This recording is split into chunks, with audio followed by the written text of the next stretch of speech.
What's good, everyone? This your main correspondent, Alan Taylor, and I'm back in the broadcast room. And this is where we at now. So you clearly see the title of the broadcast. First off, I want to send my prayers out to all the people in Texas that are going through this tragedy right now. Of course,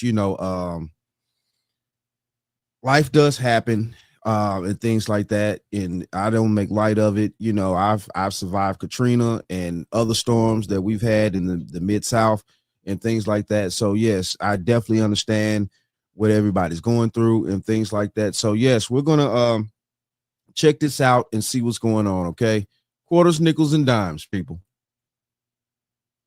Tragic update on the casualties from the catastrophic flooding in Texas on the 4th of July. Texas Governor Greg Abbott confirming today 110 people were killed and at least 173 people are still missing across the state. Crews are pressing on by air, by boat, and on land as we learn more about the victims. ABC's Jacqueline Lee is on the ground in Texas with more.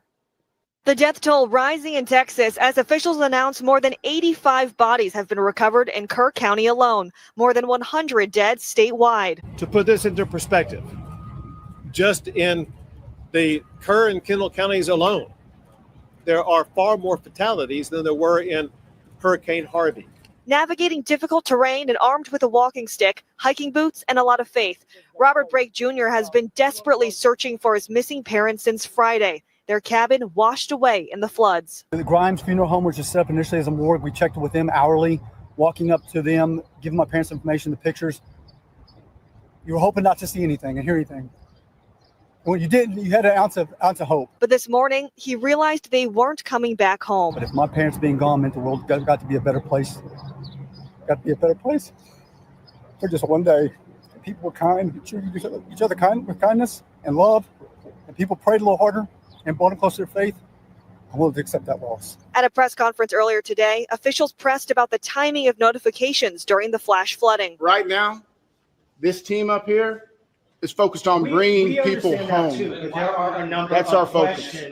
All those questions will be answered, but the priority right now is bringing people home. During his cabinet meeting, President Trump confirming he plans to visit Texas on Friday. We don't want to get in anyone's way because that's what happens. The president goes and everyone's around focused on. I don't want anyone to focus on us. And we're learning more about the victims. 8-year-old Mary Grace Baker died in the floods. 13-year-old Blair Harbor and 11-year-old Brooke Harbor staying with their grandparents when the flash flooding hit. Their bodies found together 15 miles down the river the next day.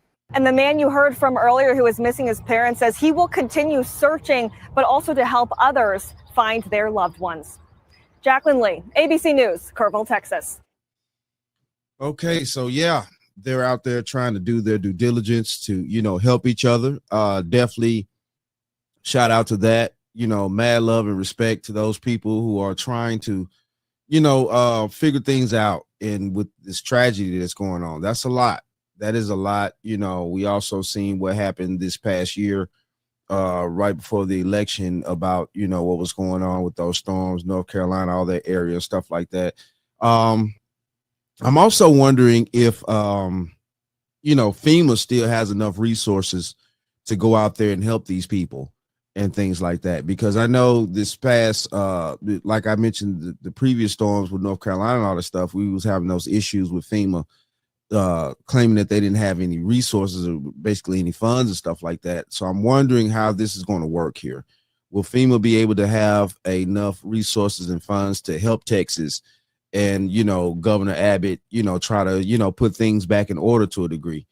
So let's go here now. Let's check this one out.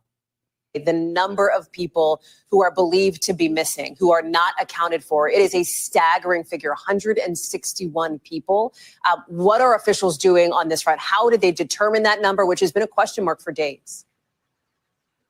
Yeah, Hallie, that is a good question. Authorities not sharing exactly how they were able to compile to reach that 161 number, that staggering number of people. But it is the first time since this tragedy took place that we're hearing a firm number. And if nothing else, that gives authorities something to work forward towards. And that's certainly the goal of the ongoing search and rescue efforts that we're able to really get out on the river and in the river in earnest today, simply because the weather has improved somewhat. The sun came out, starting to dry up the surrounding area. Here's what Texas Governor Greg Abbott had to say about tracking down those that are still missing. Take a listen.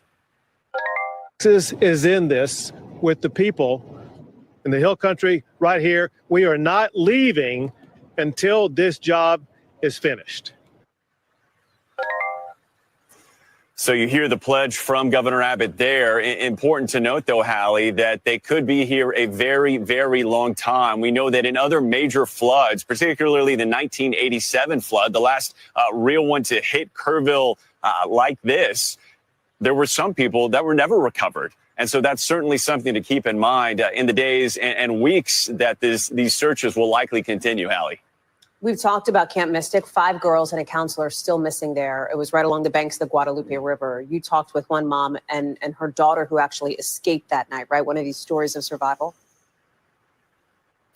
We did. And it's a story of survival on 2 fronts here, Hallie, because the family home was having floodwaters approach it. And then unbeknownst to the mother, her own daughter was on the river side, the Guad side, as it's known, of Camp Mystic. And I want you to hear just some of what she had to say about what really became a nightmare for both of them. Take a listen. The longest 4 hours of my life. And just thinking about just everybody and everything we were hearing, and then what we were seeing just from our house and knowing where this water was coming from, just devastating. And just, I got pins and needles until I knew for sure, it was agony. Yeah, little 9-year-old Lucy was put in a helicopter from Camp Mystic, flown to neighboring Ingram High School where her mother picked her up.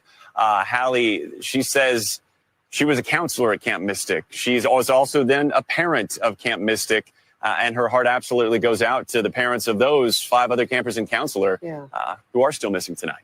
Hallie. And 150 plus others still not accounted for. This rescue operation has been massive, Morgan, for the last several days. Do we have any sense of a timeline? You reference, the search for bodies could go on for weeks here. Is that the sense that you're getting from responders on scene?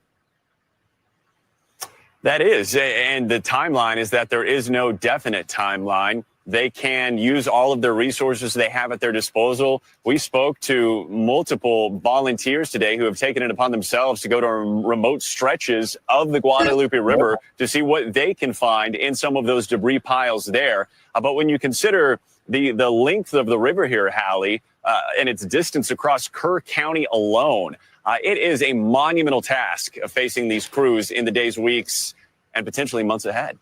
We thank you for watching.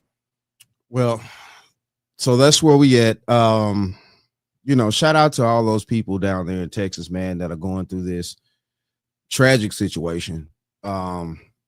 Hopefully, they get some type of balance and,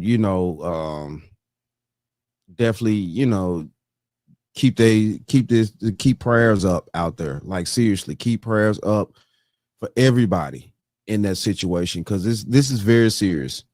And I hate that people have to go through these things, but we know when nature does its thing, it does its thing. And these are facts, but it's definitely sad when we lose people in situations, families and things like that, but hopefully, like I said, hopefully, I don't know about it. I'm definitely curious about this FEMA situation. Will they be able to help and get down there and help these people in Texas and stuff like that? Definitely with, some government help and stuff like that during a tragic situation. That's kind of what FEMA and those types of organizations are for, to a degree. So, yeah. Hopefully they get things together down there. Governor Abbott seems like he's on point, and he's trying to, do the best that he can to make sure that Texas overcomes this situation. And yeah, man, mad love and prayers to everybody. But it is what it is, though.